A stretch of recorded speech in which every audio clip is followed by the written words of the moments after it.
Okay, here we are live again. This is episode 7. I think it's 6. 6 or 7? 6. Okay, episode 6. I never keep up with it. Episode 6 of this disaster that we call the Swoley Trinity. The number of the beast. This should be an evil one. Yeah. And we have our first. It took us all of 12 weeks to get our first guest on, and I think we can speak for all of us and say we're very elated to have Saint Brad Schoenfeld on today. It's Alan aptly Tim. Thanks for coming on today, Brad. We really appreciate it, bud. My pleasure, guys. So, as usual, I'm here with Alan Aragon, and that's me. Yeah, and Dr. Scott Stevenson. What's up, Scott? What did you call me? There we go. Finally. It's an anomaly. Because he gets irritated with you consistently calling him David Koresh. So I was going to be nice and open up by actually calling him with his real name. Now, Paul's nice. You're throwing me for a loop. Now I'm really scared. Look, I'll let it slide just once. I'm getting baited in here on something. I can tell. No. Okay. Yeah, that's what they all say. No, it's not. Yeah. Brad, for anybody who happens to watch this that doesn't know your work, I'd also like to point out that Brad is in academia, Alan. Something you wish you were in. Right. I'm not an academic because I don't work at a university.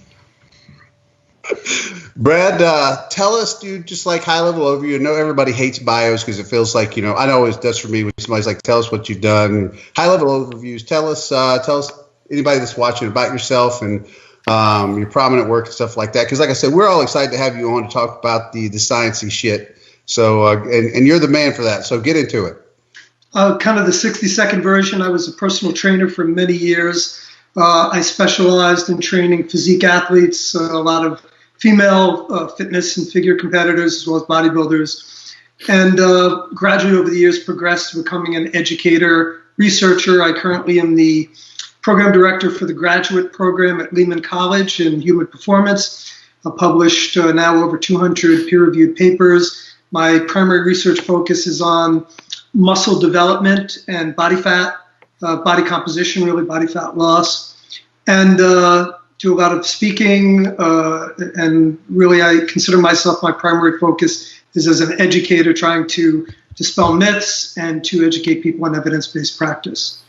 Love it, dude. And I'd like to point out for anybody that wants to troll me that watches this, I fully acknowledge that I am one of these things is not like the other.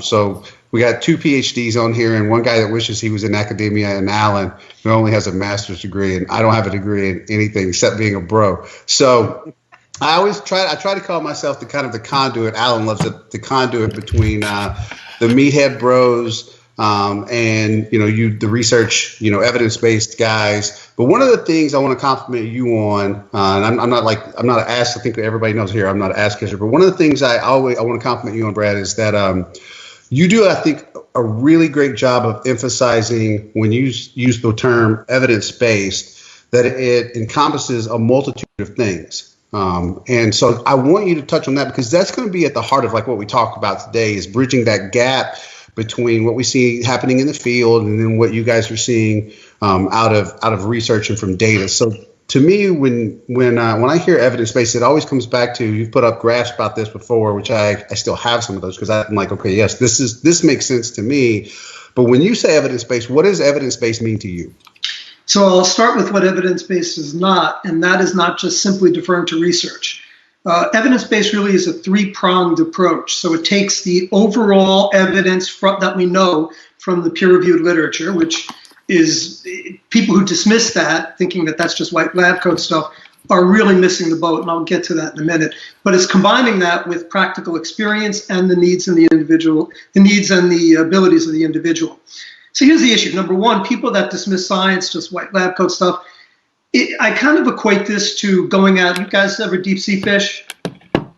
No? Yeah, I have. Yes, I grew up in Louisiana. Yeah. So if you go deep sea fishing, do you just go out and drop your line somewhere? No, you're going to go out. You're going to use sonar to try to find where the fish are. I equate research to finding where the fish are, or basically you're just fishing in the dark. And if you're fishing, you could be the best fisherman in the world. If you're fishing where there's no fish, you're not going to catch a fish. research really is a controlled way. It's the scientific method. It allows you to get your biases out of the equation. So basically you can avoid confirmation bias, and true evidence-based practice at its highest level is as controlled as you possibly can get. So you're going to basically take, and hopefully if you can get to this, two groups, you just manipulate one given variable that you're looking for an answer to. And if you can control all the other variables, you can then isolate whether there is an effect or there isn't an effect. So that ultimately is our gold standard for determining causality of a topic. Now, with that said, there's many holes in research. And you got, first of all, in any exercise-based program, unless you're going to, which good luck with this, you're going to get a metabolic ward, or you're going to have people, let's say a group of bodybuilders sheltered on an island, and you're going to give them their food every day. You're going to control their sleep. You're going to control their activity. You're never going to control all the extraneous factors. So there's certain things you're going to have to take for granted, and there's going to be biologic variability within that. And there's just gaps in terms of how much each study is going to have certain inherent biases in terms of how they're carried out by the researchers, how much supervision they're given. Like this is something a lot of people don't know who don't do research. Like every one of my studies is personally supervised. So each subject will get a research assistant that takes them through their workout. There's a lot of studies, and it's not that this is necessarily a deal breaker, but they'll have a group of subjects come in, they'll have 4 or 5 subjects, and they'll train them in a circuit where they're going around. And that, of course, you're not able then to exert as much control over what they're doing, how hard they're pushing, and other factors.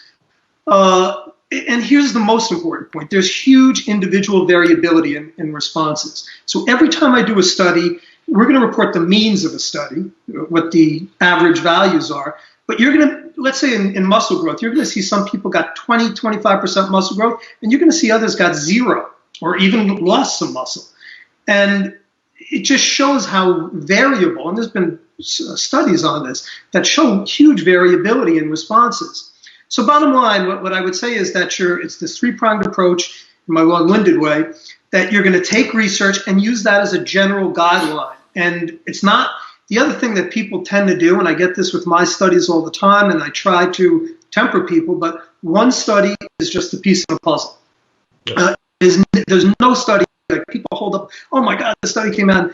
No, every study you have to understand has limitations, that you could just, there's variations in chance that results came out a certain way.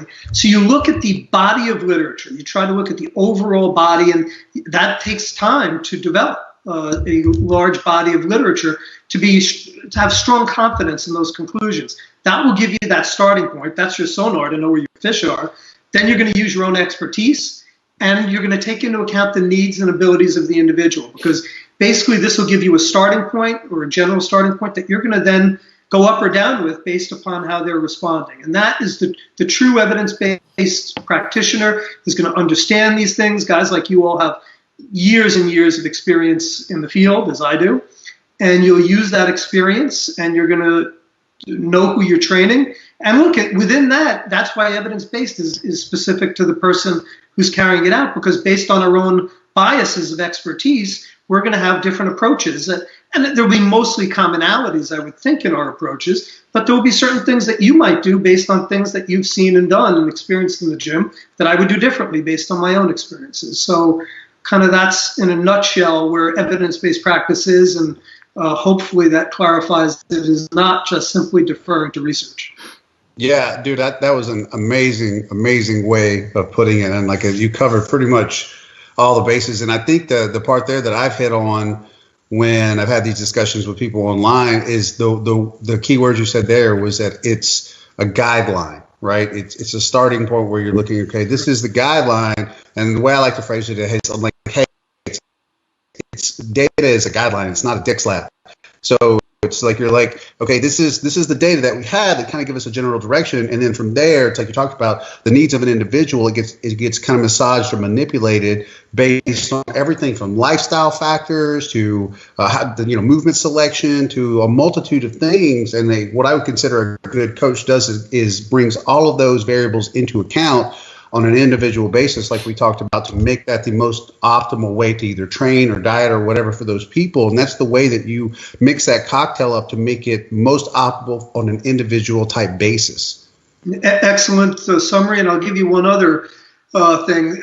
You also have to look at the generalizability of the findings, meaning that who were the populations that are studied and who are you training. So there is a virtual paucity. There's virtually zero, I shouldn't say zero because we've actually carried out a few, but almost no studies have been carried out in well-trained bodybuilders. So when we say we carried out studies in resistance-trained men, this is the majority of my research, yeah, they have 2, 3, 4, generally somewhere between 2 and 4 or 5 years of experience, but they're not people, they're not guys like you, they're people that are trained, they've been resistance training, so they're not getting newbie gains. But when you're at a very high level, number one, you're closer to your genetic ceiling, which is going to have effects there. And number two, there's other factors you're able to push. Someone like you is going to push a lot harder. You're going to have a certain, I've trained, I know both of you guys have, and I'm not sure with you, Alan, but trained with John Meadows. The level of intensity when you train with a pro bodybuilder, I'm currently working with a IFBB Classic Physique pro now. It's insane. And he's 47 years old. And he could take every set. I have to pull him back from overdoing it. Like, he wants to take every set, not only to failure, but then get forced reps. And when my training with him, I'm like, Joe, you gotta leave some in the tank. You're going to be spent. You're going to get overtrained. It's trying to pull him back from, but his capacity to recuperate is just incredible based upon, number one, genetics, and I assume a long term of training. So again, I don't want to belabor the point, but you have to really look at the individual and take that into account as well. And based at the research, if you're doing a study in 80-year-old nursing home subjects and female nursing home subjects, they're not necessarily going to apply well to a 22-year-old football player with 3-4 years of training experience, or certainly a bodybuilder.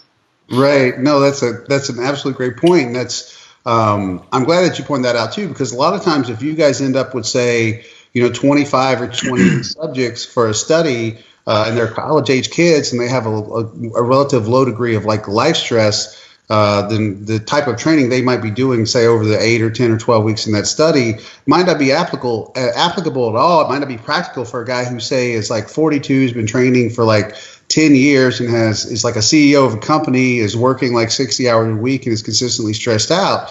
So, and that comes back to what you said. In the evidence-based field, you have to bring in the needs of an individual, what they can tolerate, what they can't tolerate, and all the other multitude of factors, and then you massage it out from there. So important. Yeah.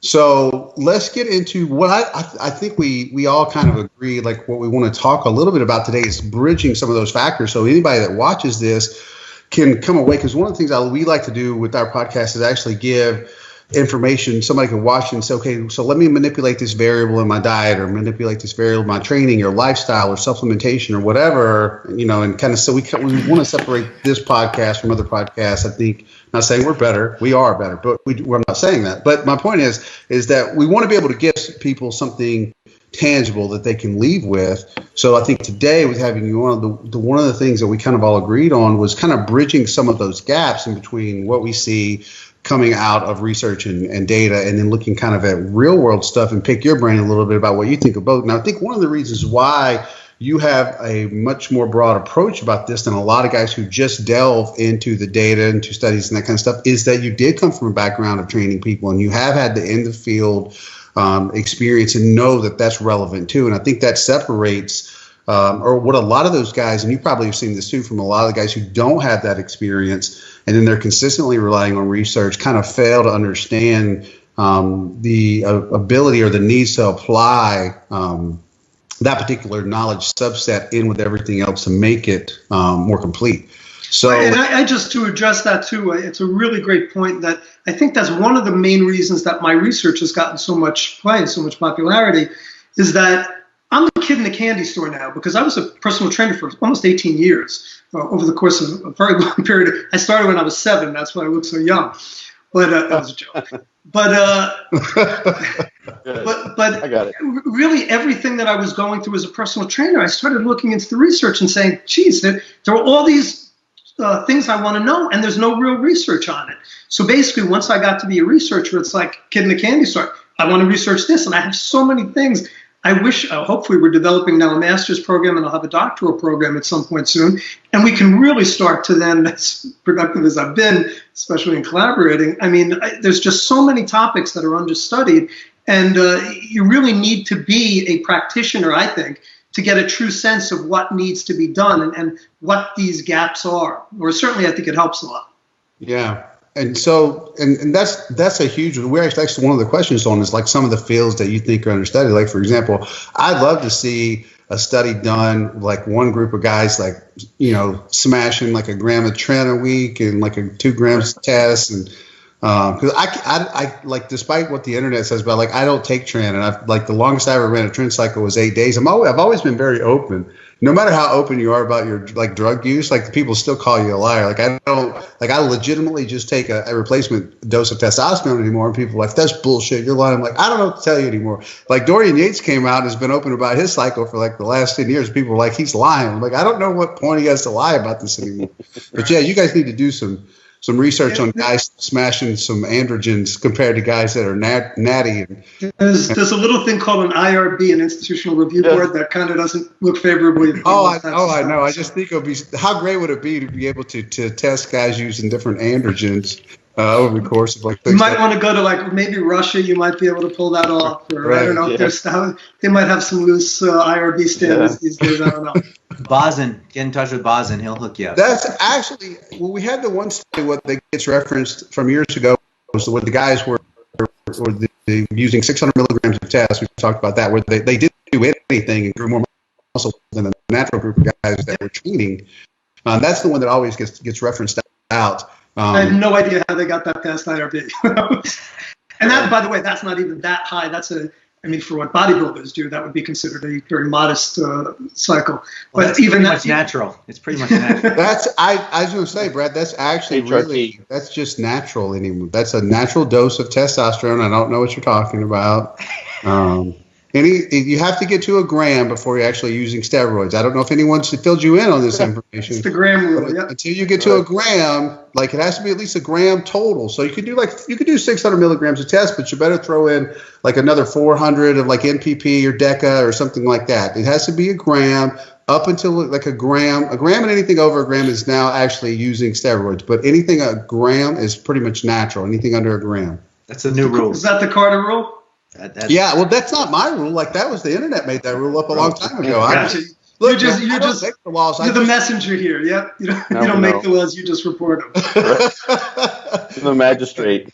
Well, actually, I want to get into to some of the questions. I think Scott, did you come up with these, or did you, Alan? Who came? I did. I came up. Okay, Alan, you did a good job here, homie. Thank you. Since I've been talking this whole time, you take the first one and ask Brad, and you guys do the back. Yeah. I don't want to talk the whole time. I want to kind of put a different slant on this first question. I was going to ask just something real general, but I want to ask something pretty specific. So there's a couple of meta-analyses that came out by Barbalho and colleagues. First one looking at women and one looking at men. That wasn't a meta-analysis. That was a study. Was it a study? Yeah, it was a study. Both of them were studies, They had two. They had the one they did that was 24 weeks long with the women, and then one they did that was 24 weeks long with the men, but they were virtually identical in methodology, outside of the fact that in the men's study, there was a midpoint halfway through the study where they looked at the data again. Okay. Yeah, I'm screwing up my dude, I taught you the first question. You shit all over it right out of the gate. I know, dude. I know. Look, I'm a nutrition guy, right? So, anyway. You want to give this one to Scott since you're messing up? No way, dude. No way. I'm on a roll here. Get back on your war horse. So they came down with like roughly 5 to 10 sets being kind of the takeaway, and there seems to be a discrepancy with some of the recent research, Brad, that you've done. And what do you think might account for those differences methodologically or not? Because those are kind of the two, those are sort of the comparisons that people draw between Krieger, Schoenfeld camp versus, let's say Barbalho and Gentile, et cetera. You're almost like the two two sides of the continuum in a sense. So how do you account for those differences? So I'll start off by saying I don't have a camp. I carry out a study. I report the research. If I do the study again, it comes out different. I report whatever the results are. So I don't have a camp. I try to look at, like we talked about earlier, at what the body of literature shows and then draw a conclusion. So it's I know people have kind of used those types of terms, and I think it's important to make that distinction because we do a study. And by the way, in the study that we carried out on the topic, it was contrary to both my hypotheses for both outcomes. Strength, we showed no difference. You actually showed a U-curve where the one set had greater results than the 3 sets, and then the 5 sets had equal results to the 1 set. So really nothing there. And we showed this dose-response relationship with hypertrophy, on the other hand. I had envisioned that the 3-set group would do as well as 5 sets. And it's always been my, you can look, it's funny, I published funny but ironic, I published a paper about 3 months before we published these results, before these results actually came out, the data came out, and I published this with another colleague that the hypothesis is that somewhere between 10 to 20 sets or so is your optimal training volume for a week for a muscle. So both of those were disproven by or they did not pan out in the study we had. When you're asking what discrepancies are, so number one, their study was 6 months. The second one, they did a 12-week, a retest after 12 weeks. Our study was 8 weeks. So that could be a factor that, one thing that I've always felt, and just from evidence-based practice, from my own personal expertise, is that you can't push volume for long periods of time, high volumes. And usually I don't do it for more than 4 to 6 weeks. And sometimes 6 would even be pushing it a little high. So usually like 3 to 4 is kind of my general, where I go with the very high, when I say very high, the higher levels. So could it be that it started, maybe if they had an 8-week test or so, it would have been different? I don't know.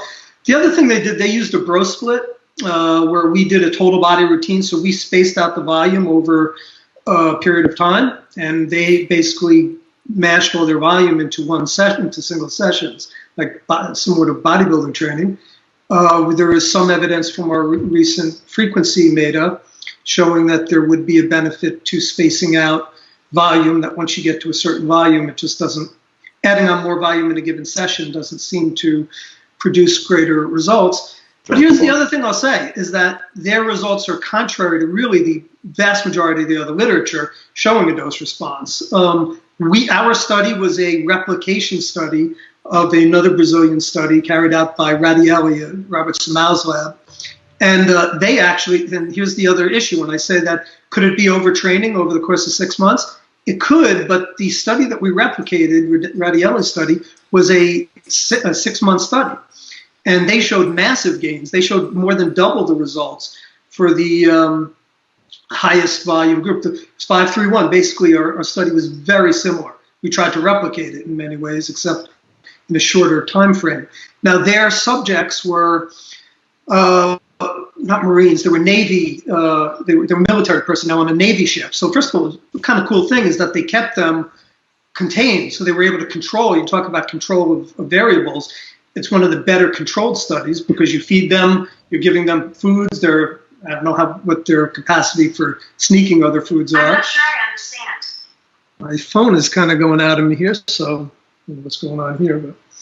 But so that could be a factor that maybe because their military personnel had greater recuperative abilities. But they again showed in their 6 months, it was triple the amount of time.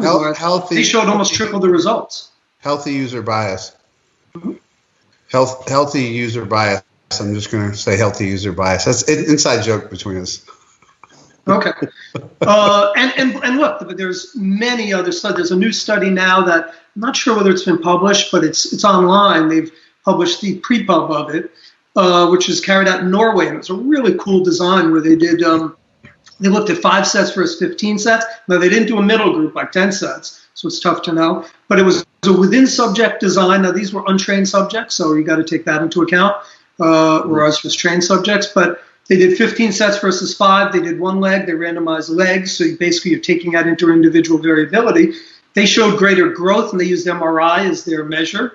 They showed greater increases in ribosome biogenesis, which is a marker to increase growth. You need to increase ribosome biogenesis. They showed increases in muscle protein synthesis on an acute level in the highest versus the low. So they looked at this is called triangulation of evidence, when you get multiple evidence showing a similar pattern towards a given outcome, that it tends to support an outcome. So again, people kind of think that I'm this volume guy. I'm fine with if the literature starts showing otherwise.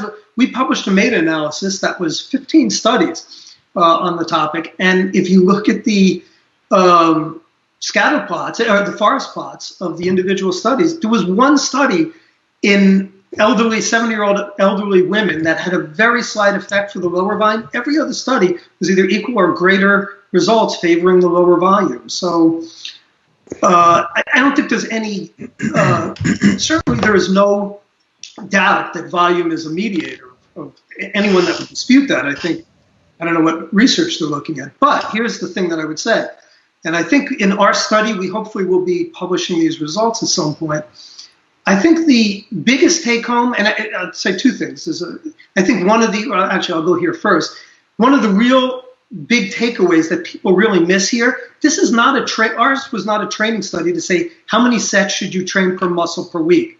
That was not the goal of our study. And anyone that would extrapolate, you can only extrapolate results to what was done in the study.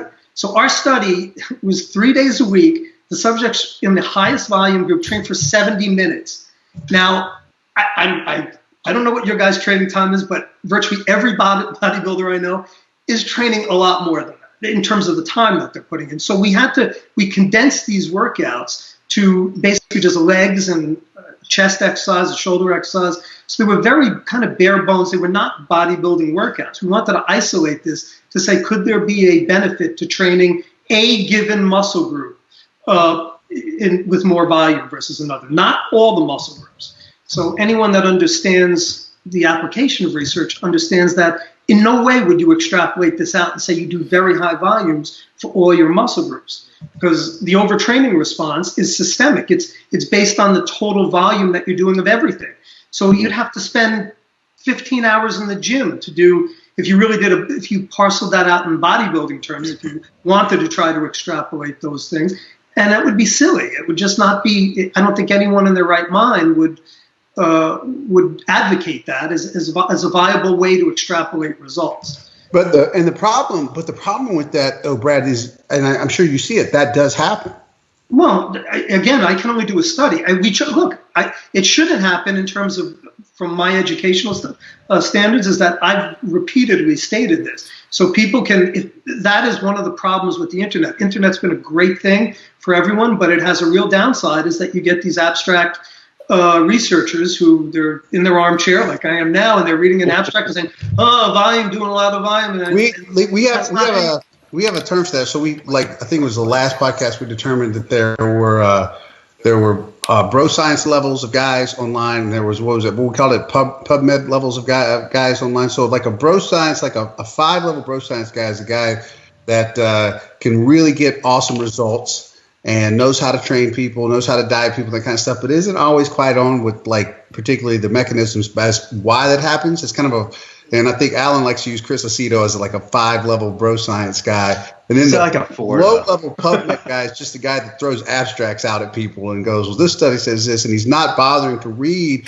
if the study has practical applications to, say, the Gen Pop, right, or whatever you're looking at, and say, okay, well, when you're looking at it from an application standpoint of who's going to go in and do this on a day-in and day-out basis, is it applicable to the majority of people? And that's really relevant when you're looking at how the study is actually performed or conducted. And that's a huge part that gets missed in this. And I know you deal with this on an everyday basis because you post a lot of great content And then the comments that you get underneath that, oftentimes, I know, like, you're not going to say it because you're a nice dude, but I'm like, I think I've told you that before. It's like, dude, I don't know how you wake up every day without strangling one person before noon. It's like some of the concepts, because you put together a study and somebody always says something to the effect of, well, why didn't you do it using this one thing? Yeah, I can see the look on your face.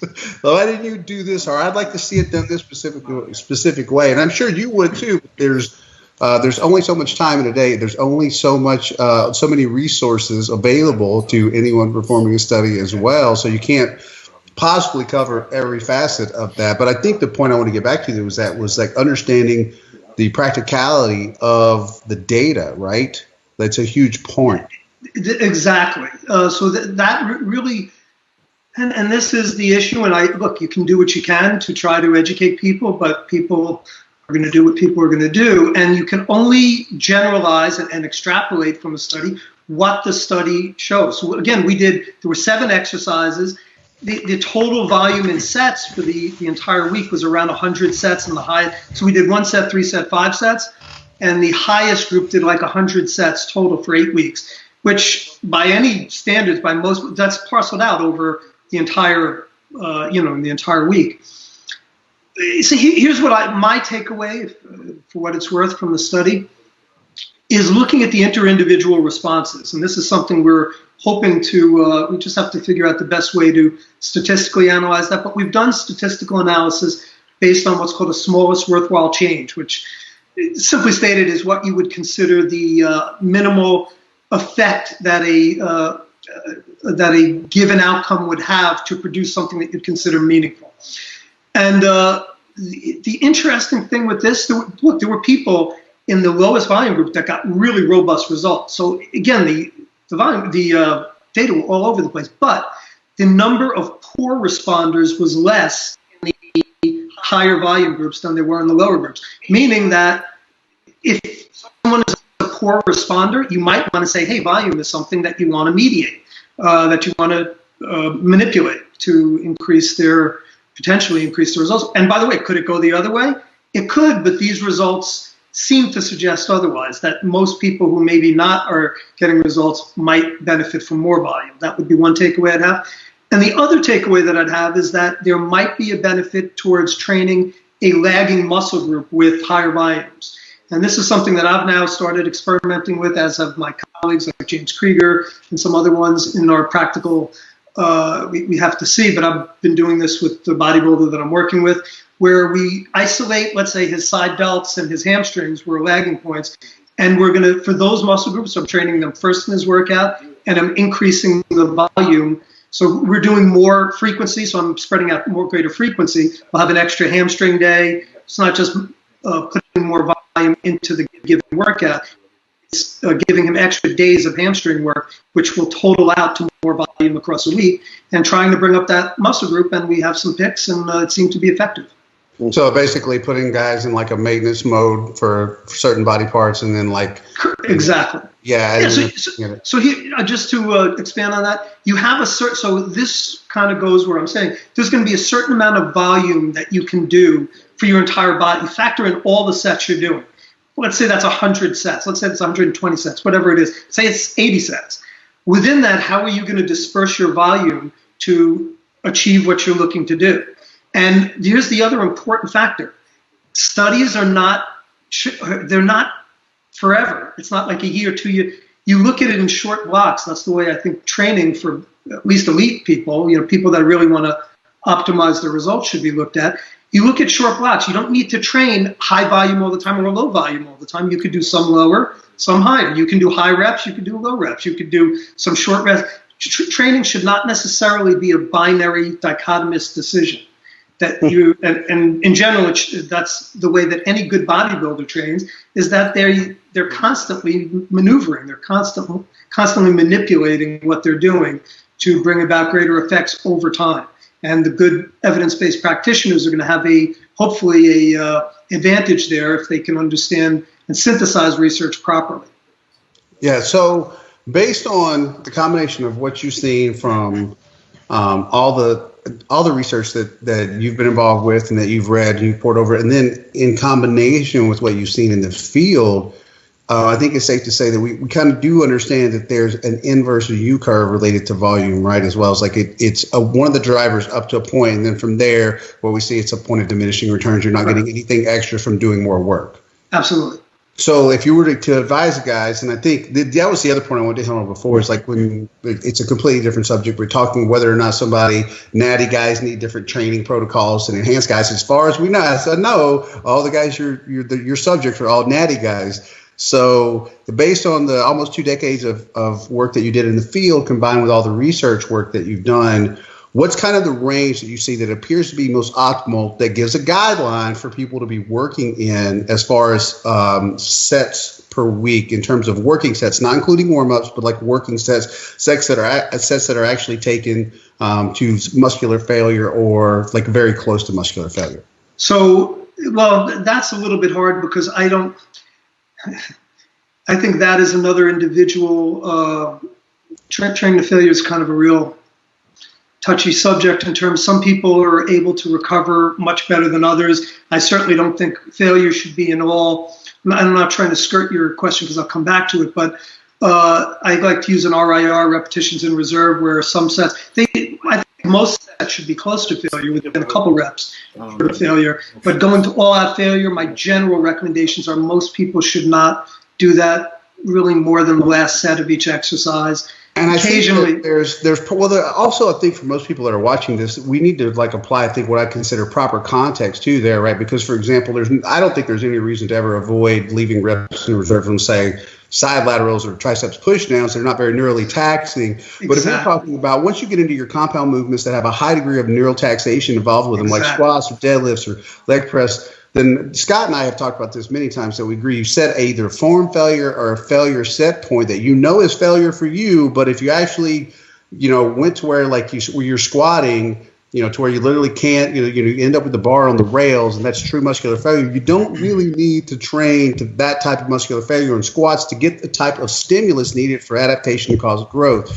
So it's important that when guys talk about training to failure, it's not some blanket statement. We have to use it in the right context, right? So like if I'm doing curls, like it's probably pretty okay for me to take curls to true muscular failure. I'm probably not going to have a tough time recovering systemically from doing that. But if I'm doing a set of squats, probably okay. I'm going to get a good growth response off leaving 2 reps, maybe even 3 reps in the tank. If I'm doing 12 or 15 rep sets that are really hard, create a tremendous amount of metabolic stress, and are going to create that need, that stimulus for growth, that response that you're looking for. So that's all context too, right? Totally agree. That is such a great point. And look, no one does a set of side laterals and say I'm crushed. Oh my God, I went to failure in side laterals on 4 sets. Man, I can't wash my hair now or anything. And here's another, by the way, another real, I think, salient point here is that in our paper, and I think in most of the studies on the topic, the subjects are trained to failure. So that actually, to me, could be an issue. And why do we do that? It's not because we think that's the best training way to train. It's that it takes confounding out of it, because if I were to say, let's use an RIR, people's concepts of RIR are different. And then people could say, well, you had them train to RIR, and why did the one set group train to failure here? So we just figure everyone's going to train to failure. That way, it's not a variable that can be considered a confounding issue. But from a practical standpoint, when you're talking ecological validity, I could perhaps surmise if we had them back off more, could they have gotten better growth from more volume? I mean, it's possible. Unless you would do that, there's no way to know. This is going to come out of my mouth. That swings both ways, right? Because it comes back to the individual variability between people. Because the one guy, like, he might have seen better results by leaving 2 reps in the tank, and then the other guy might have seen better results by absolutely smashing himself on those. And that's why I tell guys, I'm like, absolutely. When guys ask me questions online, I always tell them, it's like, you're going to have to do some experimentation in the gym on yourself to figure out the feedback that you get. Like, a lot of people, they just want answers, and like, you can't possibly have all the answers for every person. I tell guys, why don't you go try this and figure out some of these variables and what actually works best for you based on the guidelines? And that's, again, comes back to our starting point. It's like, okay, here's the guideline that goes, and manipulate these variables so you can find out what is most optimal for you as an individual. And that's, guys don't seem to want to grasp it. They just want the answers, or they just want to debate. We lost everybody there. So pick up where you were, Brad. Just repeat all that crap again. There was a study out of Marcus Bannon's lab at the University of Alabama where they ended up doing what's called a cluster analysis, where they looked to see the good, high responders, moderate responders, and poor responders to exercise. They put 66 subjects through a leg program, lower body training program, that was 27 sets a week. So it was 3 sets of leg press, 3 sets of squats, and 3 sets of leg extensions, all to failure, 3 days a week. So 27 sets per muscle per week. And it was roughly half elderly, half young, half men, half women. And so one of the real interesting findings that really is not reported, but if you look at the data, this is something that just stuck out at me, that out of the young male subjects, only one of the young subjects was in the poor response, 0 growth. All the other subjects, 15, average of 1% growth, cross-sectional area, or 50% over the course of the study. Whereas the elderly subjects, many of the subjects were in the poor responder category. So it shows that is an issue, especially as you get older. And that's something I would take from that. Did Scott is Scott, you still here? McNally? Yeah, he'll still be here. He's still here? Okay. Yeah. I just saw him disappear from the screen. So yeah, that's okay. normal. That's normal, Alan.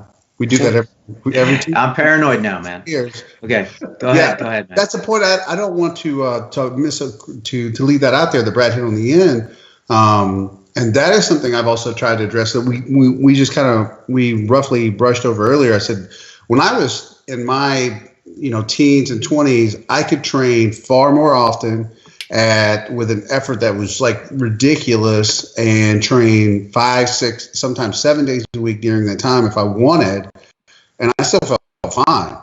And there's absolutely no way I can still do that now at 44 and recover from it for a multitude of reasons. But outside, I can generate a higher degree of effort, be more efficient with my movements. My focus is better. My biomechanics are better. But aside from that, the aging process too, right? You just don't recover. You're not going to recover as faster when you start to get into your 40s. And that's we could talk about that for hours, but I just do want to look over that. And that's what we kind of talked about earlier, was that law of individuality that's needed too when you're looking.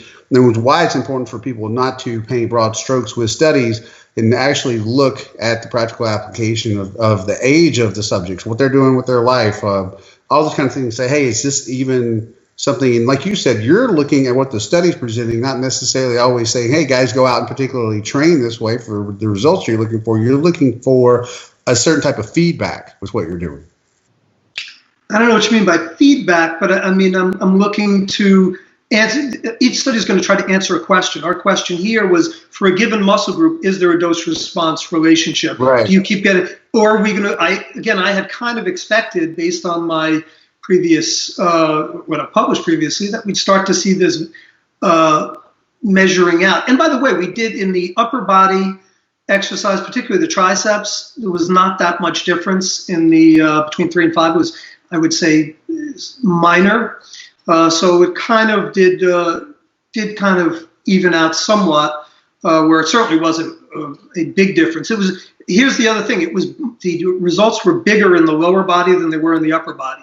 Now, we didn't do any. These are again things that you have to look at. We didn't do any isolated single joint exercises for the triceps. How would that have affected things? You just posted up one. What was it, yesterday or 2 days ago? Was looking at rate of growth, where you're using single joint movements. And there were people all pissed off about that too. I'm like, guys, that should make sense to you. Like just from a real life standpoint, like if you're getting a muscle fully lengthened and fully shortened and biasing it through an isolation movement, it's probably going to have more growth than if it's just working as a secondary or tertiary mover in a movement. Right. I just feel like that feels like common sense is something we've seen, as you said, like in the field over and over again for decades. And one last thing on this, and hopefully we'll move on, but the other thing that I think is really important, so for bros like us and people who are bodybuilders, this is, to me, important information in terms of manipulation. For your average gym goer, I've said this always, and certainly my thoughts haven't changed. The average guy that came to me as a personal trainer and said, "Yeah, I want to tone up. I want to get some muscle on me."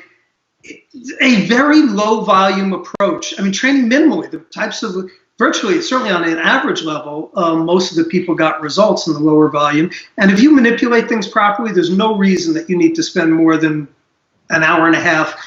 3 half-hour sessions. You can get very nice muscle development. You can get a lot stronger from a real minimalist type routine. What we're talking about here is those who want to take their physique to its optimal level. That's always been, as a personal trainer, that was one of my hobby horses. And that's kind of, as a bro, I was a bodybuilder, natty bodybuilder, and that kind of has driven my focus. I came from being a really skinny kid to having bodybuilding literally changed my life, and that's been my focus, to say, how can you maximize your genetic potential? Most people are not looking to maximize their genetic potential. So that needs to be considered. Again, it comes back to maximizing your genetic potential is about getting in and having periods of experimentation to figure. And that's part of, like I said, I think that a lot of the people who look at the data like you talked about and look at it in isolation and try to say, okay, this is correct, or they're not combining those other parts that we talked about earlier.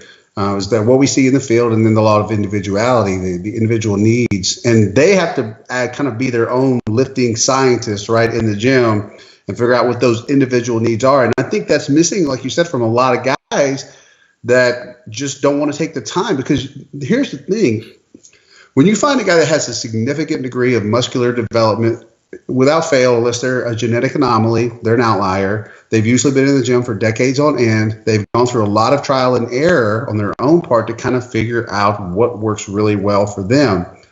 And I think a lot of guys are incredibly impatient about that process. Just has to happen. Like I don't know of any other way around it. And you're just going to have do a lot of things that you figure out, hey, this doesn't work for me. It's kind of like dating, right?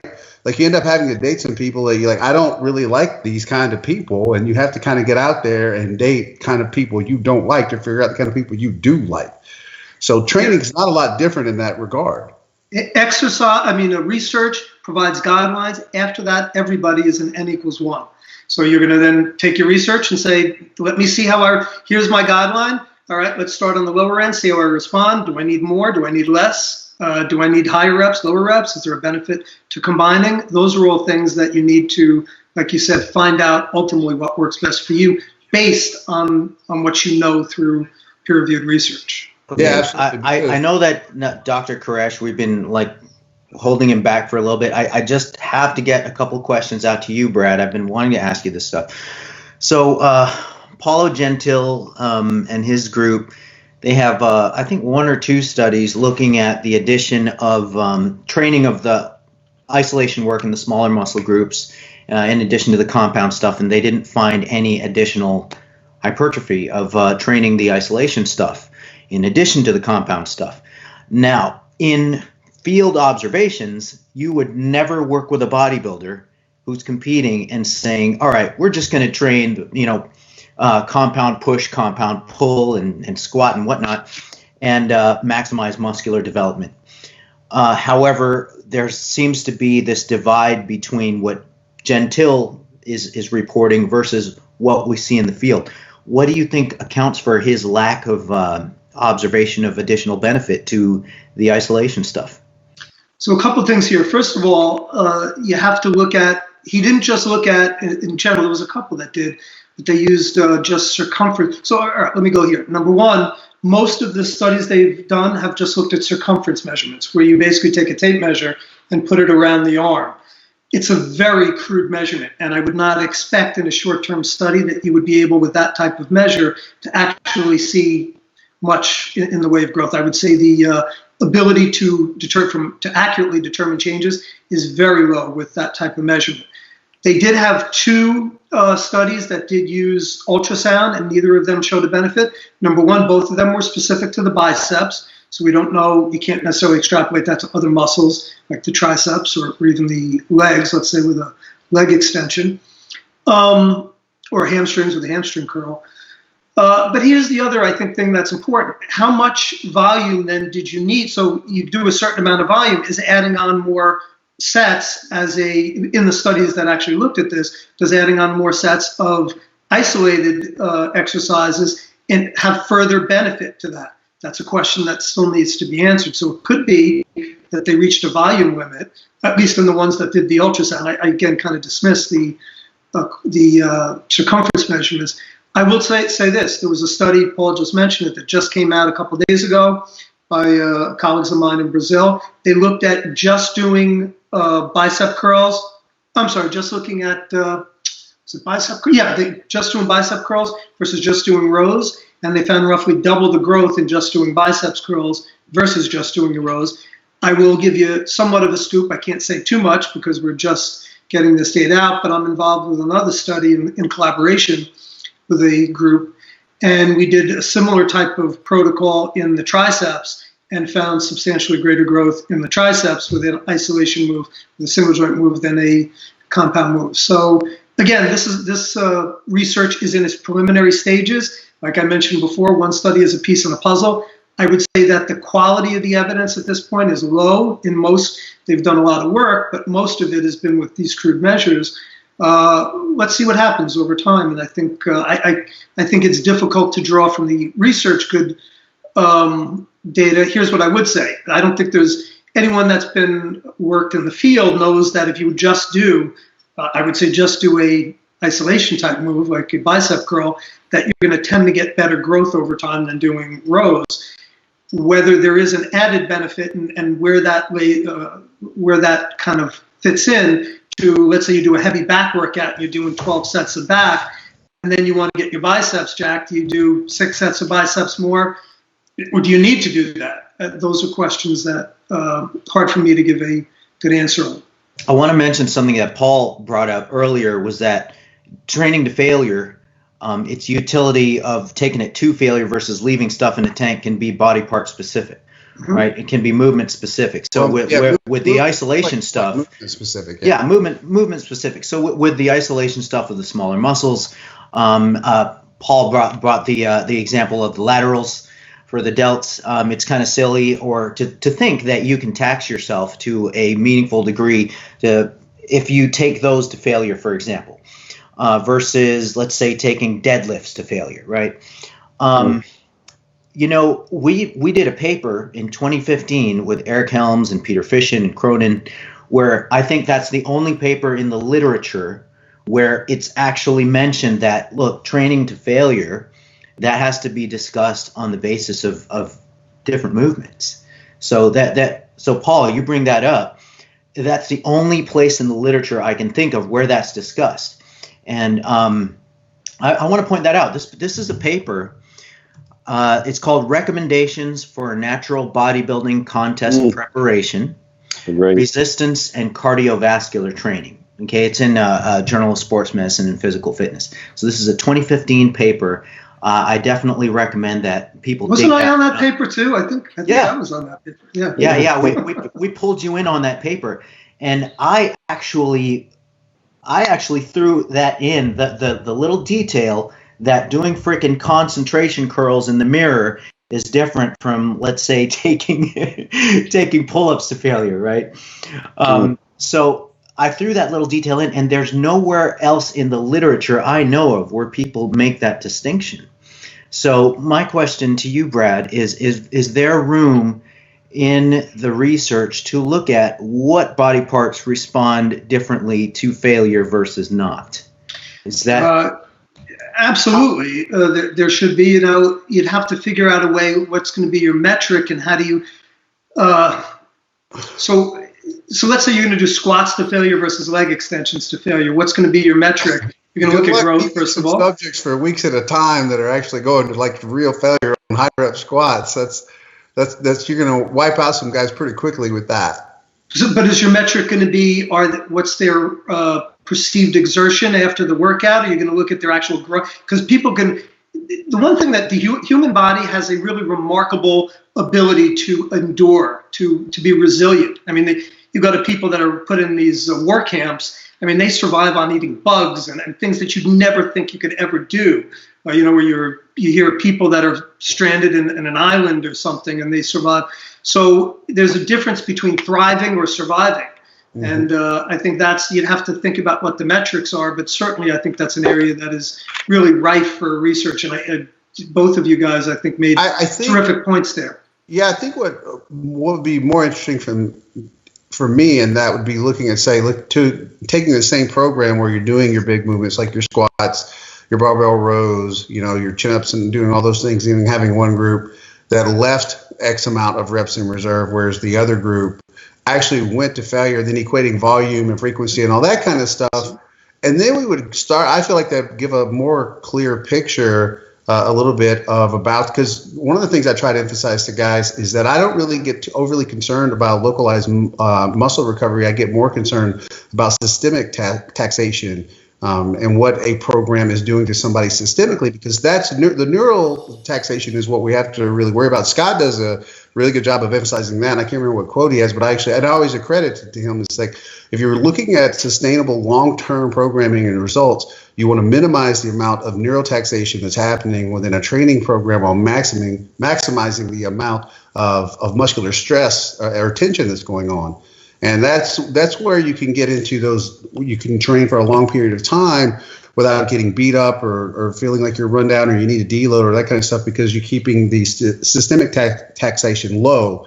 And that's where most guys, where they start feeling, where they call it like they have CNS burnout. They don't really understand. Like the systemic taxation is where you actually have more trouble recovering from. The localized muscle recovery, you can be sore and go in and train the next day and you're not sore the day after that. And that's the kind of stuff that I would be far more interested as far as if you're looking at actually designing better programming for guys, looking at, okay, look, guys, when you're using it more, and I actually use this, my particular theory is that the more neurally taxating a movement is, which means the more intramuscular coordination has to go on in it, is that there's going to be a higher degree of systemic taxation involved, especially when you're pushing really hard on those particular movements. And that comes back, that's a more, I guess to say, a more fancy way of saying, yeah, you can bust ass really hard on your side laterals and potentially even like your lat pull downs or your curls, your tricep extensions and stuff. But for your big movements that require a great deal of coordination, and you have to do a lot of internal bracing and create a lot of internal stability, those movements, I even tell guys, like, I don't go to true muscular failure on those. If my low back is in a compromising position, for example, even if I'm doing barbell rows, no, I don't go to really true failure on those. Deadlifts, I don't do anymore at all because I hate deadlifting. But even like squats or stuff like that, I always pretty much leave a couple of reps in the tank of what I call like form failure, or that I know this is effort failure for me. And that's a great distinction. The systemic, but I think what some people seem to misunderstand, there's no evidence that there is overtraining of a given muscle group. Right. And really, overtraining is a systemic response. So you will see when we talk about an inverted U, it's the total volume. It's not like I do bicep curls and I'm just going to see this, at some point it's going to drop off because it's overtraining from my biceps. It's a systemic effect of all the volume. And that's why, like the Barbalo study, it would seem to suggest, because they actually saw regression in everything, in hypertrophy and strength, that's somewhat curious to me in that respect, because the only possible explanation is that they were systemically overtrained. You wouldn't just see that a inverted U response from continually training a given muscle group to that respect. So they would have ultimately, now they didn't do any hormonal markers or other, they didn't look at any other factors associated with overtraining, which would have been interesting. But that could be the only explanation, because there's no mechanism by which I know that you can overtrain a given muscle. And the only way you're going to see a plateau.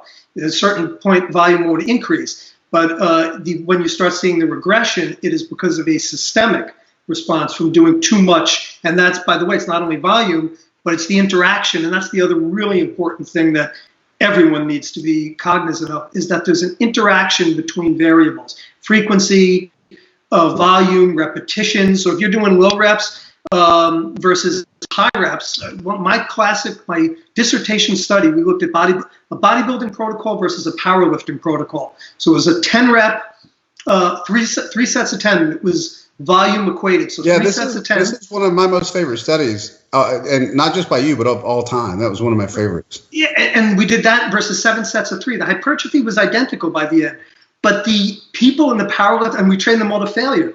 They were toast. They were toast by the end of it, like the back pain and like they barely could get. They did their RMs, and it was like they were happy to be able just to get through it. And like we did these exit interviews, and you wouldn't, if you just look at the data, you would have no clue of that from the data. You just say, hey, look, I could do, if I want to do 7 sets of 3, it's just as good as 3 sets of 10. That really is not the take home.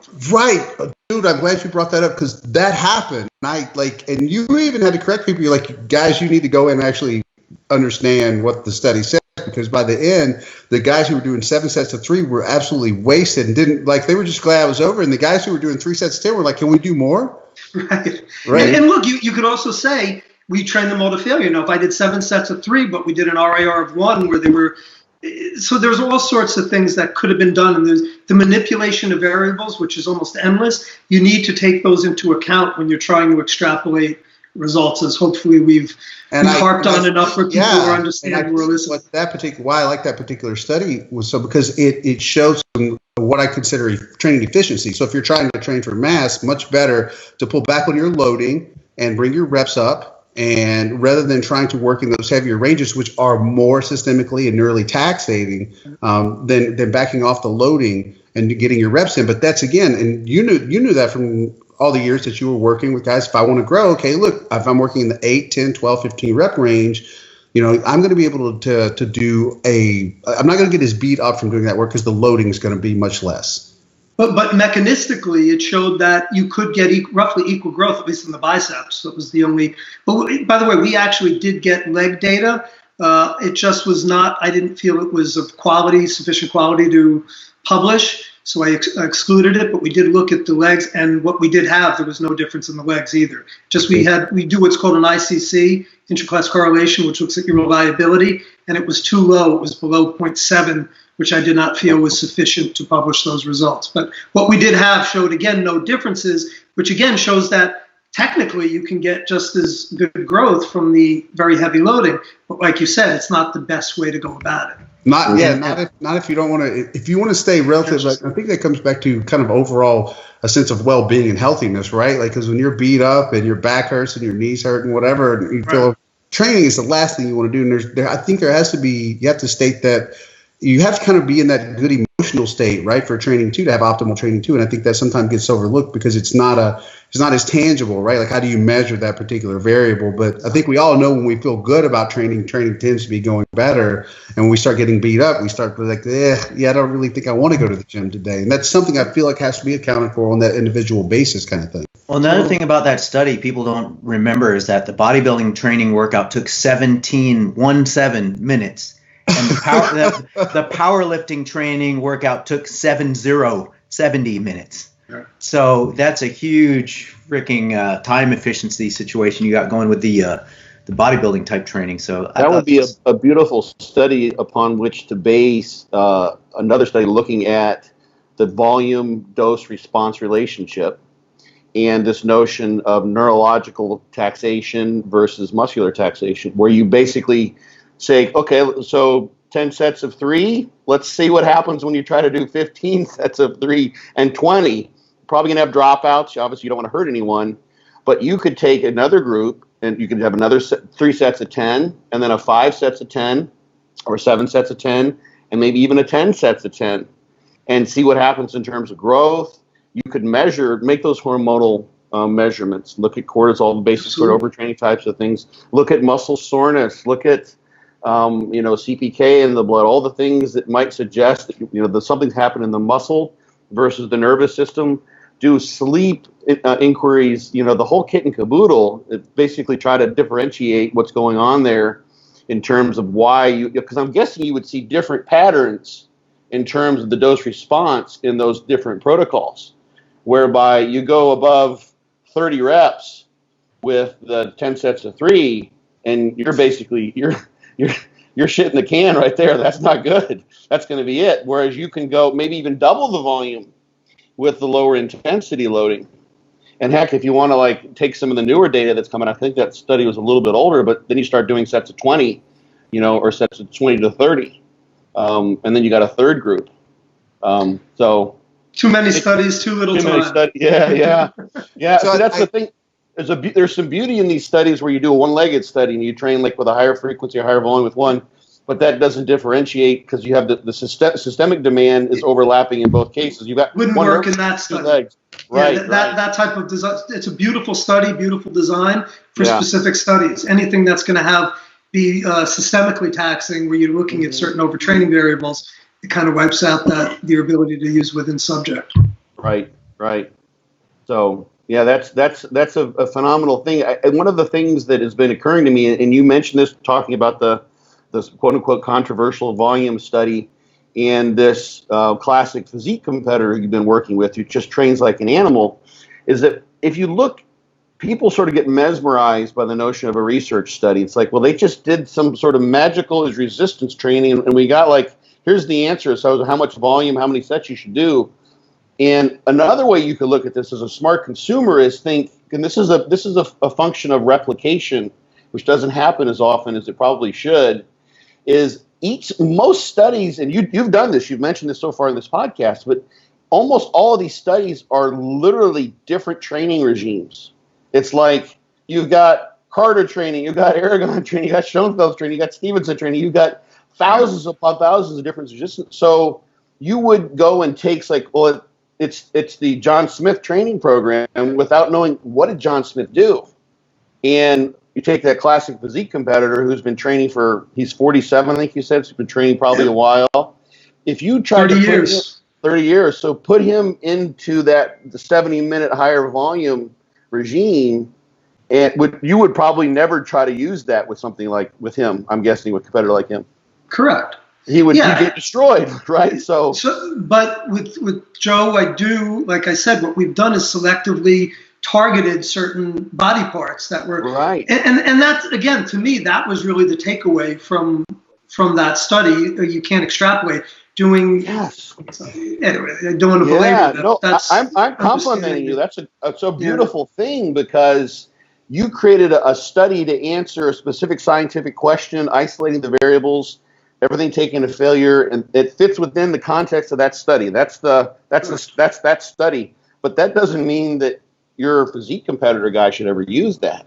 No, and no one should ever use that as a marker for their total training. It's, right. Yes. Again, it wasn't designed to do that for anyone, and certainly someone with Joe's the way he would push. Obviously, there's many factors you need to consider. Yeah, and many people want to do that. It's just human nature to want to sort of boil things down. It's like, okay, you're confusing me with all this. Give me the bottom line. How many sets should I do? By the way, to that point too, we got the other end of it too, because that study got a lot of play. It's funny, when I published that study, I thought the more salient, I was getting the biggest flag over the strength results. That got a huge amount of play. We got New York Times pub for that. But the way it was brought up in the media, and of course the media wants to, you only need to work out 17 minutes to maximize. Like, they completely missed the boat. There's no way you can extrapolate those results either. Again, you're taking, they weren't using a strength protocol, number one. They were doing so you can only extrapolate based upon what the design of the study is. And it was funny because that was to me, I thought I certainly was anticipating that we'd see at least some degree of a dose response for strength. At least 3 would get better than 1, I thought. Right. I didn't know whether 3 or 5 would get better than 3, and that didn't happen. And but that's funny. That particular part does fall in line with the Barbalo stuff that they looked at as well too, right? Was the 5? No. We showed a U curve. No, I mean with just strength. They showed it didn't have effects, right? Yeah. So I'm gonna say that part, and that should tell a lot of guys. Okay, so from the guideline standpoint of looking at for strength increases, maybe I don't need to do a butt ton of volume, but that again is going to come back to going into the gym, and it's going to come back to how you're doing your loading. What your failure set point is going to look like for your sets, and how many times you're training a lift a week. Because to me, trying to get stronger, like maximally stronger for training, looks very different than it does if you're actually trying to grow maximum muscle size. And that's another that's another area. When I was competing in powerlifting, the way I trained for powerlifting looks nothing like the way that I trained for maximal muscle growth, because one's more neurally dominated. Whereas, like if I'm training for absolute maximal strength, I want to be as efficient and as effective in the movements as possible. So, I mean, that's what I'm going to do a lot of. So, but if I'm trying to train for muscle growth, there's a whole different kind of subset of laws that I'm going to be looking at, whereas that they don't really play a part in strength development. Agreed, but I think my point, and I think we're kind of saying the same things, you cannot extrapolate the results of our study for strength to a powerlifter. I would not say that a powerlifter just needs to do one set 3 times a week and they're going to maximize their lifts. That's the area where, like, when people get in discussions with me, I'm like, I adhere to a lower volume training scheme for hypertrophy because I tend to train a lot harder. The guys that I train, I make them train much harder. And so to avoid that systemic taxation, I want the stimulus to be high enough to cause the need for growth and adaptation. But if I'm training for a lift, then what I'm looking at is creating I want to make that movement as efficient as possible by the body. And I want to activate as many high threshold motor units as possible while not training in maximal loading. So that way, once again, I'm not getting into that systemic taxation. But in order for the body to get very efficient at performing something, you have to do quite a bit of it. Like in order to become, or most people do. There's definitely powerlifters over the years. Eddie Cohen was a really low volume guy. Kurt Kowalski was a low volume guy. I can name off tons of guys that were really low volume guys. But what I ended up settling in, which comes back to a lot of individuality, was actually a more pretty much not quite high volume, but I was doing a lot more volume for my squats and my bench presses, not as much for my deadlifts, because I've consistently found that deadlifts tend to be very systemically taxating, especially when you move into the higher intensity ranges for loading. And that seems to be kind of pretty common for most people training. Once they get into heavy deadlifts and start doing them for reps, your recovery tends to go right into the toilet. But training-wise, my training for maximal strength looked a lot like what you'd see from the Shiko Russian modalities, whereas you're doing more volume in certain blocks, and you're doing it in submaximal loading with maximal speed, and that the adaptation you get there. And then of course you have to eventually, if you're going into a meet, you have to train a little. You have to get to where you're actually putting more weight on the bar. Your loading has to go up because the body has to have adaptation to moving. And you guys have seen that in your studies as well. As once the loading gets up to a certain point, strength starts to climb with that as well, because there's got to be an adaptation to moving heavier load. Yep. And the other point you make is that the more repetitions you do over time at heavier loads leads to greater neural effects, which ultimately is what drives strength gains. Absolutely. I've been talking. I'm trying to make sure Scott gets a chance talking here. Like, I've just been talking. Alan got a chance. Okay, Scott, do you want to take like the second question, or whichever? There were two A's, or which one do you want to tackle? Because Brad's been doing a phenomenal job. Well, one thing we sort of touched on, which is sort of my hobby horse, people know, is, and you just mentioned it, this sort of law of individuality and biological individuality, and we don't have a ton of time, but the question that I've been formulating is, and this applies to kind of the average person. So, Brad, if someone were to say, it seems like some people get away with training with lots of volume, some people, but they don't train as hard. Some people do better with higher frequency or lower frequency. Like, how would someone go about literally in the gym, and maybe even they're somewhat of an advanced competitor, making use of what we know about how and why people might respond differently to different programming parameters? What load should they use? How frequently do they train? What's the way to sort of wind your way through that to optimize your program for muscle growth? So it's a great question. I wish I had a succinct answer I can give, but I think I don't think you're going to like my answer, but it's basically going to come down to using basic guidelines. And then like with volume, I think you generally want to start at the lower end and then go up just from an efficiency standpoint. It doesn't make sense to start at high because then you can only go down. And to me, it's always easier to add than it is to subtract in that respect. And if you do become systemically overtrained, it's going to have greater negative ramifications than if you're just doing too low where you go up. But other things, so we're carrying out a study now, which hopefully will shed some light, where we're going to look at, does fiber typing should that be taken into account? Yeah. So should you train certain muscles with higher fiber type, higher fast twitch fibers one way versus slower twitch fibers another way? That's going to start in a month from now, so stay tuned on that. But what's the practical value? Well, unless you're going to actually fiber type or you do a biopsy of all your muscles, for the soleus, I guess there are certain things you could take out of that. It's hard, you're not going to know what your fiber type is. You can look at someone and say, yeah, I think you're more fast twitch or more slow twitch there. The low rent way of kind of the guys used for a while was figuring out like a 1 rep max and then doing a percentage based off the endurance, based on the endurance results based from that 1 rep max. Not sure the validity of that. Yeah, I didn't. That's an area, it's like you just said, unless a guy's going to go out and get biopsied, I think that's kind of a nuanced area that some guys, they get paralyzed by, right? They're like, well, what's my fiber type? I'm like, unless you're going to go out and the guy is going to actually, have some testing done that shows he's, 53% more dominant, a fast twitch type than a slow twitch type in a specific area of his body. I don't know, like if he's going to change his whole training paradigm based around that. But at the same time, yeah, it'd be interesting to see if once you can figure that out, if that could be a missing link for some guys that, have hit a plateau. Because I always say the guys that have, and you mentioned this earlier, the closer you get to your genetic ceiling is the area that if a guy's really trying to move up a notch, where those things that make a 2% difference or 3% difference, that's where all of those things start to matter. For the guy that's been training for 2 or 3 years, dude, just go in and freaking train and eat good food. I mean, that it's really, and you're going to grow and do that for like 10 years. And then the closer you get to that genetic ceiling, that's when things like nutrient timing start to become a little more important. And that's where things like figuring out your exact recoverable volume become far more important, and those kind of things. Not that they're not important, but if you're a guy that say is an IFBB pro or a guy that's, that's competing at a very high level in whatever sport, overturning those little 2 and 3% things here and there become far more valuable to those guys than the gym pop guy. The guy just wants to have abs and bench 315 and look good at the beach, right? Like that's not super difficult to achieve. But the guy that's really trying to eke out that last 5 pounds of muscle mass over the next year, all those little 2 and 3% add up a lot for him.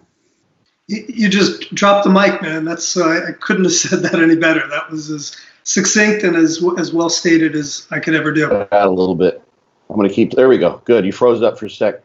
So there's a little bit of literature. There's one of the best. Did you hear I said that was a mic drop? I did hear that part, and then you guys cut. Like literally, not really. It was as succinct and as well stated as I could have ever said it. So yeah. Thanks, man. I appreciate that. Well, let me ask you this. So this is a question I haven't found, and maybe you figured that you found this in the literature. There's a little bit in the study that comes to mind was the study with rugby players, I believe, and they looked at increase in fat-free mass over the couple of years and squat strength.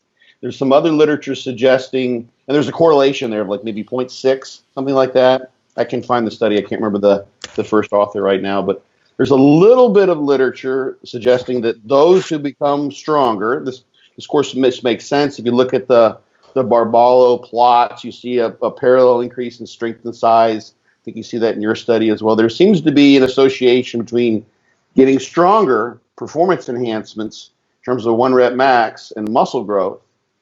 And I would presume, but I've never seen anyone report this study, and you have the data, as do other groups who have done the 80% versus 30 or 50% 1 rep max, high versus low load muscle growth studies, showing roughly about the same increase in muscle size for either approach, as long as you're taking those low load sets to failure, which are brutal. So I'm wondering, if you look at the low load training, your performance there, you're not going to get good at a 1RM because you're not training in a heavy enough range there to do so. But if you can be someone who decides for whatever reason, maybe their joints don't do well with it, or they have the sense, maybe your study will show that if you have a higher type 1 fiber myosin heavy chain composition, you're going to tend to grow better with higher reps. They decide to take that approach. Do you know of any data, or this just makes sense to me, that form will follow function? If you can go from doing 100 pounds on whatever lift for 20 reps to 200 pounds for 20 reps, you're still training in that relatively lower load, higher rep range, that is going to be sort of the best way to sort of guide your training for muscle growth, even with the low rep type of approach? So you're saying that instead of increasing the weight, you're increasing the reps? No, you're still stay within that, let's say, 20 to 25 rep range. But we know, for instance, you take someone who's a 200-pound bencher and you make them into a 400-pound bencher. Mm-hmm. You're going to see that in their physique. I get you. Yeah. So you're saying if you're increasing the load at that given repetition range. Yeah. Would that be a good way to guide your training? It makes sense. I just haven't seen the data. It seems like such an obvious thing to report, or correlations between training performance enhancements with low load training and muscle growth with low load training. I just haven't seen any of the studies actually toss the correlation out there, and it makes sense to me that there would be one. So I just want to make sure I understand. So you're asking that if you would you get stronger in a 1RM if you increase your load from, let's say, at 20 reps from 200 pounds to 400 pounds? Is that what you're asking? No. Pretty much, if you train with a 80% 1 rep max, you train with heavy loads, you're going to improve your 1 rep max much more so than if you train with light loads. We're doing 20 to 30 reps. That's pretty certain. That's specificity of training exemplified. Yep. So you wouldn't expect necessarily that a 1 rep max estimate, it would be a good predictor of growth when you're not training in a way that tends to increase the 1 rep max. Right. Let's say you're someone in the trenches who says, I think I need to use higher reps. And so your average guy who just wants to have a big bench and a big squat, they're going to get big by getting stronger in with those heavier loads. But what about the guy who wants to take the higher rep approach? Could they say, I'm not quite sure what to do here. Maybe I'm going to start logging my weight. I'm going to start paying it. I'm going to stick in those higher rep ranges. And I'm going to try to get ridiculously good at progressing in a performance way, using heavier loads, but still loads that I can use for the 20 to 25 rep range. And my question is kind of two-part. Like, one, I've never seen anyone report a correlation between, because you have the training data. Obviously, it's there because you're guiding those people. You know how many reps they're doing and you're moving their loads up. That seems like a great thing to correlate and see to what extent you can explain the variance in muscle growth with the variability in increased loads used in the higher rep ranges, the lower percentage of 1 rep max. And then if that's the case, that would point to the training strategy of, well, if I'm going to train quote unquote light, but take things to failure and train hard with the relative high effort, I can't just keep doing, like if I go from 100 to 120 pounds over 2 years, I wouldn't necessarily expect that I'm going to get that much bigger. But if I go from 100 to 200 pounds, 20 reps with 100 pounds to 20 reps with 200 pounds, that's impressive. You've just doubled the load. So that's what I probably kind of answered my own question, but I wanted to get your insights and input on it.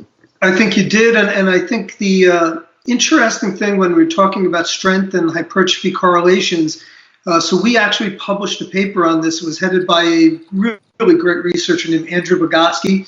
It's a colleague of mine who does a lot of my statistical analysis, and he did a statistical modeling that was just really incredible.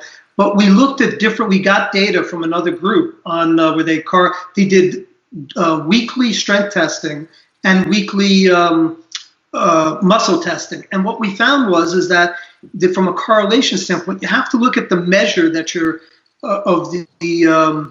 of hypertrophy. So certain measures, if you're just doing a muscle thickness measure versus a muscle cross-sectional area versus a muscle volume, at least this is for the lower body, for the legs, they all give different correlations. So there was multiple factors. When we're just looking, we would think that a single point estimate of a muscle, let's say the quadriceps, if you look at the vastus lateralis and look at its thickness, regional growth. The squat is a three joint movement. Your ankle, your knee, and your hip joints are moving in a coordinated fashion, and it's just much more complex. And if you're not measuring, number one, the muscle changes at all these muscles, and not taking into account of the neural factors, very hard to start drawing good correlations with just a one sample of muscle tissue. Mm.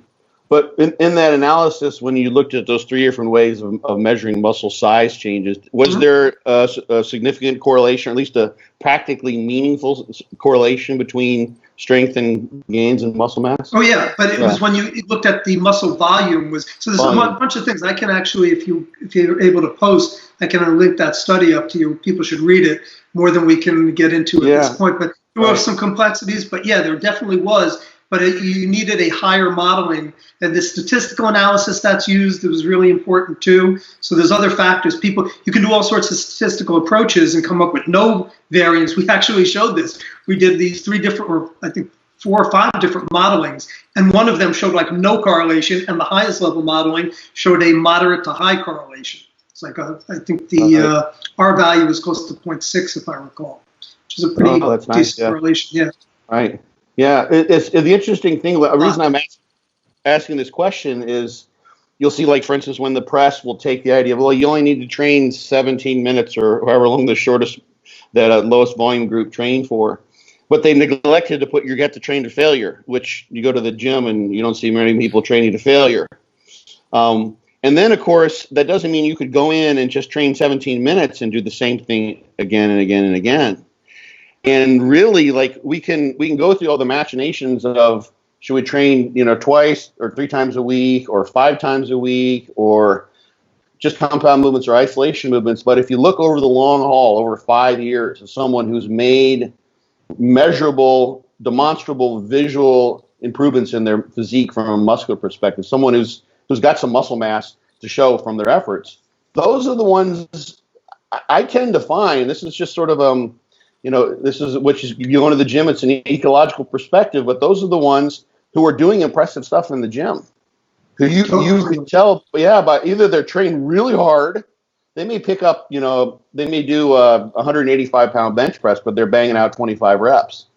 Or they're really, really strong. So that's the thing. That's why I ask about, if what over sort of an umbrella concept is this form follows function idea. And that's one of the things that I don't see addressed, like, for instance, the correlational data with the low load training. It's like, so the low load training works. We know that now. If you train hard to failure, but does it work if you just keep doing the same thing? Well, no, you don't have any progressive overload. So that was sort of the point. So I'd love to see I'd love to see a publication. I'd love to see you put that data out, somewhere, because I know you have it. It's there in your spreadsheets, I'm sure. We do. I will. I have to go back and look at that data. But you actually also brought up something I think that I did want to address, which I think is really important about the failure aspect. And just this is anecdotally, but and there's certainly no data. I talked about the paucity of data in high level, certainly bodybuilders. But to me, we don't have I don't have anything to hang my hat on evidence-wise, except anecdotal evidence, that the higher you go, I think the more important it is to train to failure at least some of the time in your training. All the high-level bodybuilders that I've worked with have at least to some degree trained not only to failure, but really the effort that the type of failure training they do is above what the average Joe is. Guys like Joe, who I'm training now, John Meadows, and from what I gather, you do as well. I know Alan is just a beast. My and Scott's motto is train or die. So basically, when we're in the gym, it's we trained together down in Tampa, and we were just trying to figure out ways to torture one another, and I think that's a really that's such a great point, Brad. That I think a lot of guys need to get. It's like the closer you get to that genetic ceiling, the harder it becomes to stimulate more growth. Which means adding more volume, or like at some point you're going to have to train really freaking hard. Like at some point you break out the cattle prod. I don't like, and that's the thing. And maybe a part of that is because I've been training for 30 years, and that's what I've always known. Was I was like, okay, so when if you're coming up in the 90s, Dorian was king. So the emphasis during that time was, man, you better train your ass off if you want to grow. And that kind of has, when you train with a high level of effort, a really high level of effort, then that's going to end up dictating your volume and your frequency kind of naturally if you're paying attention to those signals. And I think that's why, I kind of work from that particular area a lot, is that because I've been at this so long. It's like you talked about, if you take a bunch of guys that don't have much experience, if they just train relatively hard, they can still grow. But then as you create more and more and more and more adaptions over time, your body gets like, nah, I got this, man. You've been doing this a while. Yeah, And the basic principle of adaptation is that you have to challenge your body beyond what it's used to doing. And how you do that is you keep getting higher. That means you're going to have to use more. You have to do something that is going to challenge it. That could be shortening your rest. It could be more volume. But I think the one practical tool that we have, and it's just anecdotally been shown in bodybuilders, is that training harder is at least one of the primary factors that needs to be utilized if you're going to continue to make gains over time.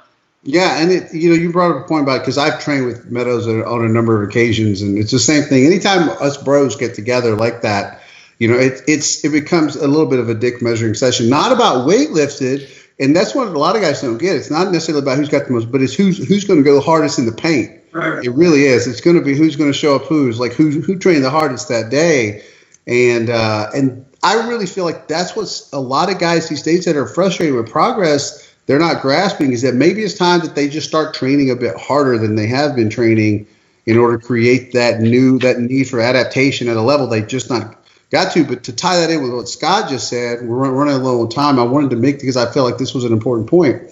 If you're not getting any stronger, if you're lifting 200 pounds for 10 reps today, and 6 months from now you're lifting 200 pounds for 10 reps, you're probably not going to have much muscle growth that have happened in that span.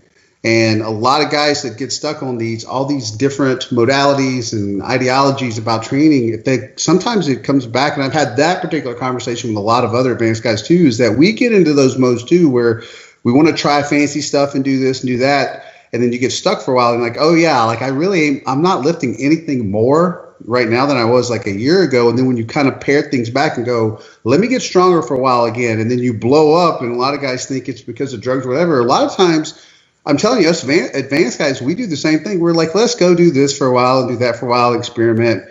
And then we're like, wow, I really haven't seen any amazing results for the past 6 months. And you're like, I'm really not any stronger. And then once you kind of pare it back to do the basics again with the principles that we know, regardless of anything else, work 100% of the time. If I take my squat from 315 to 10 reps to 500 for 10 reps over whatever period of time, my legs are going to be bigger. Like, there's no way around that. Yep. And by the way, I think kind of to your point too, it goes to to support at least a logical rationale for periodization, because if you're just constantly training at a high level, then the body is constantly getting the same stimulus. If you wave it so that you're in some periods you bring it down, then you bring it up, that's how you're going to keep taking your body out. So you look to not regress, but you look to plateau, you look to keep it and then go up. You never are going to progress when you start to get to the level of you guys. Yeah, and that's another point. Yeah, it's like no matter what your training modality is, there has to be some form of periodization implemented into it, whether you're periodizing your effort or your perceived intensity, or whether you're periodizing your loading, or all the above, however you're doing. There's got to be some form of periodization in there that's happening throughout the year to not only give this, like, to recover systemically if you've been training either high volume or high effort for a while, but to create that new novel stimulus that you're going to need each time to move up a little bit. But you almost have to have, it's like you said, it's not a regression, but like periods of where you're going to create that next phase of training that introduce that novel stimulus that you had to create adaptation to. So it's like you literally have to have periods where you're not progressing in order to progress later. Completely agree. Yeah. So, which is that's hard to get your mind around, but you almost have to have periods where you're like, I'm just going to go maintain. And I've even seen where I pull them back and then go into maintenance mode and they grow, because what happens is all of a sudden the adaptations get revealed through the rest. And that's what you kind of look at through the whole overreaching and supercompensation too. It's like the adaptations already happened, but they get revealed later after the rest has actually happened. Yep. So Brett, thank you for this. Appreciate it very much, especially on my pleasure, guys. Really enjoyed it. Hopefully the audience does as well. Yeah, there's so much. We only got through like a third of the questions we had. Scratched the surface. Yeah. Yeah, I think we got. Well, Alan, if you just kept talking too much, that was the problem. Dominated the conversation, and I apologize to both of you guys for. I totally felt like I dominated the conversation, but Brad would just say something, and my head would just start going. But I hope everybody enjoyed it. Brad, can't thank you enough for coming on. I know you're a busy guy, running all over the world and doing all your seminars and stuff. Tell everybody who's watching where they can find you. That's like the other thing. I know Google is one place. Like if they Google Brad Schoenfeld, they'll probably find you, my man. That's probably the best way. Yeah, but I have a website that's called lookgreatnaked.com. I have a blog, but I'm all over social media. I focus on Instagram, Twitter, and I've kind of tooled back my Facebook because the algorithms suck now for reaching. They're brutal, but I still do some Facebook as well. And you just search me and you'll find me. Yeah, dude, I can't thank you enough for coming on. Such an amazing discussion. I wish we could have had about 8 hours to have gotten into everything. Do it again, man. Yeah, because the synergy was really good. Next time, come back on with us, man, so we can cover some of the other stuff in this. I'll shut up the next time, so that way Alan and Scott can talk more. Alan butchered the first question. After that, I was just freaking Barbalo. Goddamn RCT, not a meta-analysis. He did 2 of them. All right, Brad, we'll let you get on with your day. Like I said, I can't thank you enough for coming on. I thought it was an incredibly stimulating discussion, man. All of us appreciate your work and your research that you do. I know all of us have used it at some point or another in articles or stuff that we've done for citations. So keep on doing the good work, man. We appreciate you. Thank you, Brad. I appreciate it. Appreciate the opportunity. All right. Until next time, we are the Swoley Trinity. Peace out. Peace out, guys. Adios. All right.